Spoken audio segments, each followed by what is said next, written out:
रास्ते पर चलना, रास्ता बनाकर चलना और बिखरे हुए टूटे फूटे रास्ते को जो रास्ता था या रास्ता है यह समझना भी बहुत कठिन कर्म है। ऐसे बिखरे हुए टूटे फूटे रास्ते को फिर से रास्ता बना करके चलना, ये तीनों कार्य तौलनिक दृष्टिया से परस्पर की तुलना से बहुत कठिन है। रास्ते पर चलना फिर भी सरल है। चलने वाला दृढ़ संकल्पी हो, साध्य को सिद्ध करने के लिए तत्पर हो, तो वह चलने वाला पथिक बने बनाए मार्ग पर सहजता से चलकर, पुरुषार्थ पूर्वक चलकर या जिस तिस प्रकार से चलकर के अपने साध्य तक पहुंच सकता है। तो बने हुए मार्ग पर चलकर साध्य तक पहुंचना कथनचित एक अपेक्षा से सरल है, किंतु स्वयं मार्ग बना करके चलना और भी कठिन है, बहुत कठिन है। भगवान वृषभदेव एक अलौकिक महानतम व्यक्ति थे, जिन्होंने अपने असाधारण आत्मबल पर इस वर्तमान काल में, अवसर्पिणी काल में, तृतीय काल के अंतिम पड़ाव में श्रमण धर्म का प्रारंभ किया।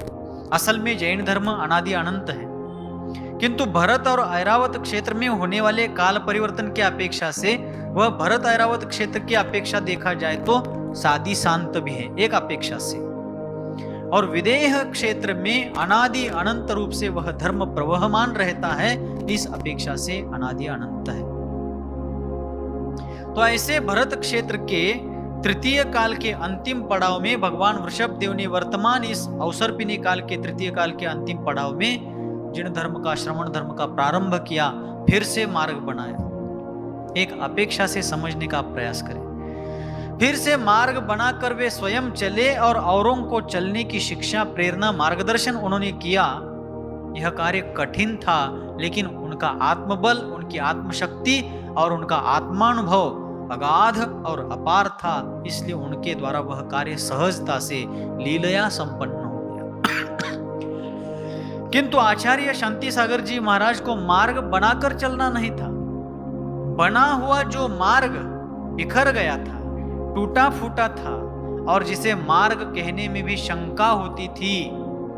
आप लोग समझ सकते हैं, नदी किनारे रहने वाले आप लोग हैं। समडोली ग्राम नदी के तट पर बसा हुआ, और अपना यह सांगली, कोल्हापुर, बेलगांव जिला वारणा, कृष्णा, वेदगंगा, दूधगंगा, पंचगंगा इत्यादि अनेक जल संपन्न नदियों से भरा हुआ यह क्षेत्र। तो नदियों के तट पर रहने वाला यह स्थानिक समाज समझ सकता है कि प्रवाह में जब तेजी आती है, नदी में जब बाढ़ आती है, और उस बाढ़ के तेज बहाव के कारण जब मार्ग उखड़ जाता है, और मार्ग उखड़ करके इतना बह जाता है कि वहां पर मार्ग था, यह देखने दिखाने के लिए, समझने समझाने के लिए उस मार्ग की एक निशानी भी नहीं बचती। इस प्रकार पानी के प्रवाह में सारी चीजें बह गई है, रास्ता उखड़ गया, ब्रिज टूट गए, सब कुछ बह गया है, और वहां पर खेतों में और अनेक तरह के वहां के क्षेत्र में अनेक पगडंडियां बनी हुई हैं, अनेक प्रकार के वहां पर मार्ग जैसे दिखने वाले चिन्ह हैं, लेकिन एग्जैक्टली वास्तविक सही मार्ग कौन सा है, इसको समझ करके फिर से उसी स्थान पर पुनः उस मार्ग का निर्माण करना, उस मार्ग पर स्वयं चलना और औरों को लेकर के चलना, चलाना बहुत कठिन है, बहुत कठिन है। पूजपाद महामहिम योगेंद्र चूड़ामणि धर्म साम्राज्य नायक आचार्य देव शांति सागर जी महाराज, जो गृहस्थ आश्रम में पाटिल घराने के थे, सिर्फ घराने के नहीं थे, गांव के मुखिया के, बड़े जमींदार के बेटे थे। कल मैंने बताया था, ठीक उसी प्रकार राव राजा सरसेठ हुकुमचंद जी, जिनकी गाड़ियां सोने के धातु से बनी थी, जिनके महल, जिनके भवन, जिनकी वास्तुएं और जिनका वैभव राजा को भी लज्जित करे ऐसा जिनका ऐश्वर्य था, ऐसे राव राजा सरसेठ हुकुमचंद और भागचंद जी सोनी जैसे लोग, जिनके चरणों में अपने पलके बिछा रहे थे, ऐसे आचार्य शांति सागर जी महाराज अंग्रेजों के पुलिस कर्मी के द्वारा रोका टोकी करने पर रास्ते पर बैठ गए। दिल्ली के राजपथ पर वे स्वयं बैठ गए, दिल्ली के राजमार्ग पर वहीं पर बैठ गए, क्योंकि दिल्ली के राजमार्ग पर बैठ करके वे महावीर के महामार्ग को पंचम काल के अंत तक समुन्नत, संवर्धित और सुरक्षित रखना चाहते थे। इसलिए मार्ग पर चलना, मार्ग बनाकर चलना इससे भी कठिन है। बिखरे हुए, टूटे फूटे, यत्र तत्र फैले हुए मार्ग को फिर से एक धारा में बांध करके उसके ऊपर स्वयं चलना और अनुयायियों को चलाना बहुत कठिन। इन तीन में से आचार्य शांति सागर जी के सामने तीसरा विकल्प चुनने का चैलेंज था। मार्ग तो बनाया था भगवान वृषभदेव ने, लेकिन बना हुआ वह मार्ग अंग्रेजी सत्ता के सामने, मुगलों के जुल्मों के आगे और पंचम काल के थपेड़ों के कारण और भयंकर मिथ्यात्व, कषाय और अंधश्रद्धा के प्रवाह में वह मार्ग टूटा फूटा बिखरा हुआ था।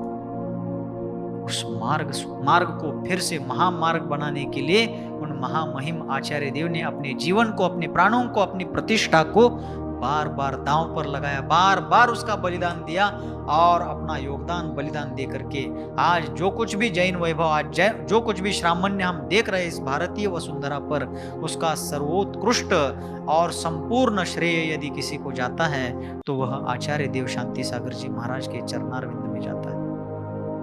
इसलिए मैंने कल भी कहा था, पीछे भी कहा था कि आचार्य शांति सागर जी थे, इसलिए सारे सागर है। शांति सागर नहीं तो कोई सागर तो छोड़ो, नदी नाले भी नहीं मिलेंगे। यह उन्हीं की देन। सामान्य परिस्थिति में आज यहाँ कोई भी दंगा धोपा नहीं है, कोई जातीय समस्या नहीं है, जातीय कलह नहीं है। ऐसी स्थिति में यहाँ आकर के धर्म प्रभावना में हमने बहुत की, शताब्दी महोत्सव हमने मनाया, ऐसा कहना ये तो बचकाना हरकत है। असली पुरुषार्थ तो वह है जो संघर्ष में भी हर्ष का वातावरण निर्माण करता हो। किसी विचारक ने एक जगह पर कहा है, वे कहते हैं, कांटों में भी फूल की तरह खिले वही जीवन है। सुन रहे हैं क्या कहा? कांटों में भी फूल की तरह खिले वही जीवन है।